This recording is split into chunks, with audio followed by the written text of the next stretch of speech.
అదే ఇప్పుడు వచ్చేసి చార్ధామ్ యాత్రలో 3 ప్లేస్లో ఉన్నాం. ఇప్పుడు గంగోత్రి దగ్గర ఉన్నాం, గంగోత్రి ధామ్ దగ్గర. సో గంగోత్రి ధామ్కి వెళ్తున్నాం ఇప్పుడు. అది చూడండి ఆ స్ట్రీట్స్ ఎట్లా ఉన్నాయి, ఏం సంగతి. మయాకి జై.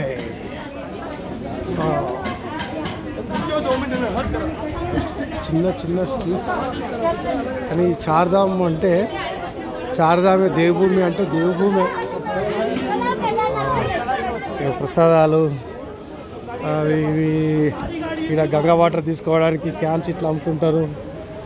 ఎవరు నమ్మకం ఉన్న వాళ్ళు వాళ్ళు తీసుకుంటుంటారు.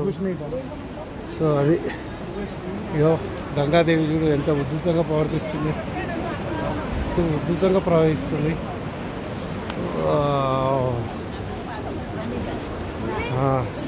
ఆ చార్ధామ్లలో బద్రీనాథ్ దగ్గర, కేదార్నాథ్ దగ్గర నీకు ఇంత ఈ ఐటమ్స్ కనిపించాయి, కానీ గంగోత్రి యమునోత్రి దగ్గర మాత్రం సో ఇట్లా ఈ రకరకాల ఈ గొలుసులు కానీ పర్సులు కానీ అదే ఇక తీర్థస్థలాలు ఏముంటే అవి ఈడ కనిపిస్తాయి, అక్కడ సైడ్ కనిపించాయి ఇంతగా. అది జై గంగే మయాకి జై. వా చాలా హైట్లో ఉంది. చూడు ఎట్లున్నాయి, ఎంత పర్వతాలు ఉన్నాయి, కొండలు, గుట్టలు.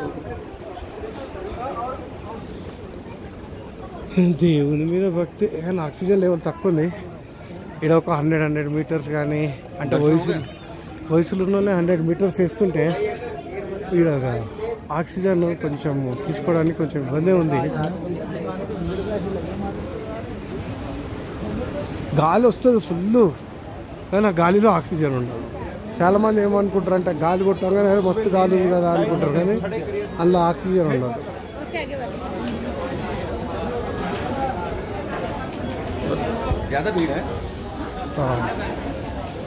Thank you guys. మీకు 3 మినిట్స్ వీడియో తీస్తాను. 3 మినిట్స్ జర ఓపికతో చూడండి, స్కిప్ చేయకుండా.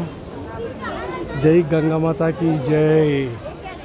ఈ వీడియో చూస్తున్న ప్రతి ఒక్కరు సుఖశాంతులతో, పిల్ల పాపలతో, ఆయురారోగ్యాలతో,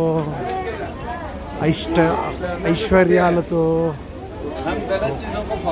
వర్ధిల్లాలని కోరుకుంటున్నా.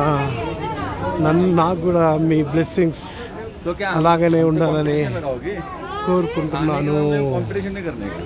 జై గంగే మయ్యా, జై గంగే మయ్యా. బాయ్.